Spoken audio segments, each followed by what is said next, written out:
73 number বুথত 135টা মন কী বাত অনুষ্ঠান আছিল। অনুষ্ঠানত উপস্থিত থাকিলোঁ। লগতে শ্যামাপ্ৰসাদ মুখাৰ্জীৰ 125 বছৰীয়া জন্ম জয়ন্তী শ্ৰদ্ধাঞ্জলি জ্ঞাপন কৰিলোঁ। ত্ৰিবেণী সংঘৰ বিধায়ক হোৱাৰ পিছত ত্ৰিবেণী সংঘই সম্বৰ্ধনা দিছিলে, সম্বৰ্ধনা পত্ৰ ল'লোঁ।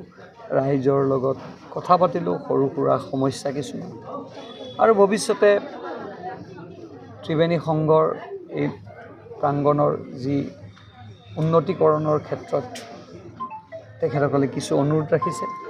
আলোচনা কৰি নিশ্চয় ইয়াৰ এক সুব্যৱস্থা ল'ম। আৰু আজি প্ৰত্যেকটো বুথতে মন কী বাত অনুষ্ঠান হৈছে।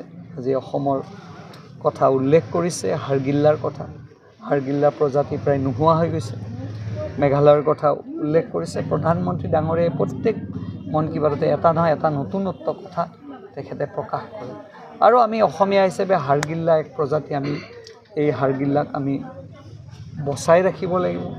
ভৱিষ্যতে হাড়গিল্লাৰ যি প্ৰজাতি অসমত যাতে স্থায়ী হৈ থাকে তাৰ কাৰণেও আমাক এটা ইংগিত দিছে। মই ভাবোঁ যে আমি জীৱ জন্তুৰ প্ৰতি মৰম থকাটো আমাৰ অতিকৈ প্ৰয়োজন। আশা কৰিছোঁ এই মন কী বাতে আমাক নতুন কথা শিকালে।